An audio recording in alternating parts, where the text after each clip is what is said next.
রাম মন্দিরের টানে পাহারানো এক ক্যান্সার জয়ী যুবক সাইকেল চালিয়ে অযোধ্যা যাচ্ছেন। বিনা খাবারে বিনা পয়সায় ছুটছেন রামনগরীর দিকে।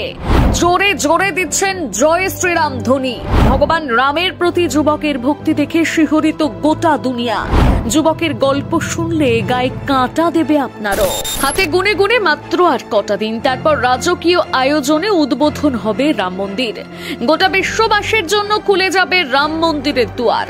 আর এই নিয়ে গোটা দেশে হই হই রই রই ব্যাপার। আর হইচই মাত্রা আরো দ্বিগুণ করে দিল এক পাহারানো যুবক। এই যুবক রামচন্দ্রের জন্য যা করলেন তা শুনে আপনার চোখের জল আটকে রাখতে পারবেন না। এমন রাম ভক্ত লাখে একটা হয়।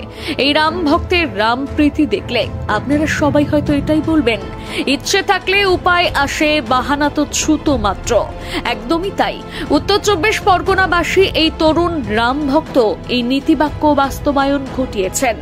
এই যুবক আর 5টা সাধারণ যুবকের থেকে একেবারে আলাদা, কারণ সে সত্য ক্যান্সারকে হারিয়েছে, ক্যান্সার জয়ী হয়ে উঠেছে। তবে ক্যান্সারকে হারাতে গিয়ে তার একটা পা বাদ গিয়েছে, কিন্তু তাতে কি, সঙ্গে থাকা একটা পা নিয়ে ভগবান শ্রী রামচন্দ্রের দর্শনে বেরিয়ে পড়ে এই যুবক। যুবকের মতে একটি পা দিয়ে সাইকেল চালিয়ে মাইলের পর মাইল পার করবেন।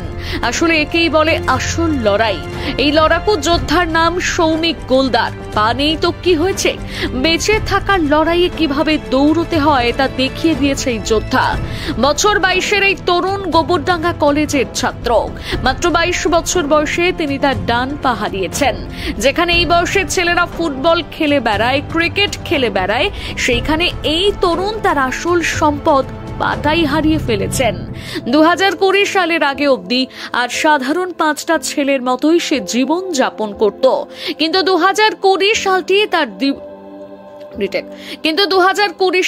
তার জীবনে প্রথম ঝড় তোলে।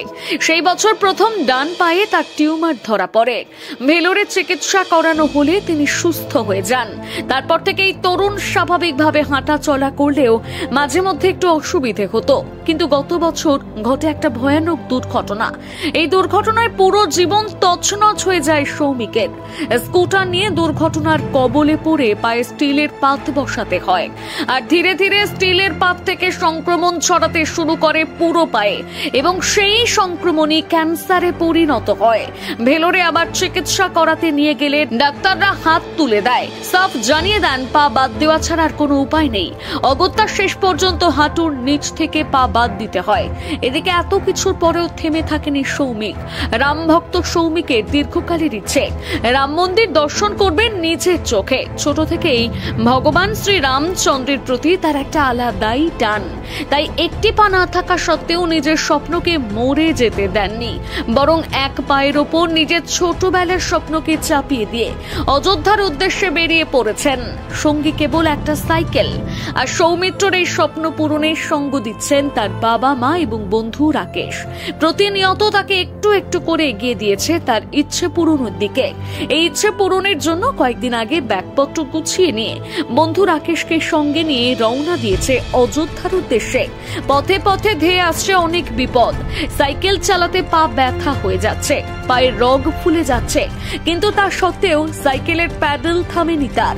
এই প্যাডেল থামবে 22শে জানুয়ারি, যেদিন রাম মন্দির দর্শন সম্পন্ন হবে। সেদিন জয় শ্রীরাম ধ্বনি দিয়ে সৌমিকের প্যাডেল থামবে। সত্যি আজকালের যুগে এমন প্রকৃত ভক্তের সন্ধান সত্যি পাওয়া দুষ্কর। সৌমিকের মতন ভক্তদের দেখা পাওয়া বড়ই ভাগ্যের। এই সাহসী সৌমিকের প্রতি বাংলা হান্টের পক্ষ থেকে রইল শুভেচ্ছা। সৌমিক যেন তার স্বপ্ন বাস্তবায়ন করে সুস্বাস্থ্যে বাড়ি ফিরতে পারে, সেই কামনাই রইল।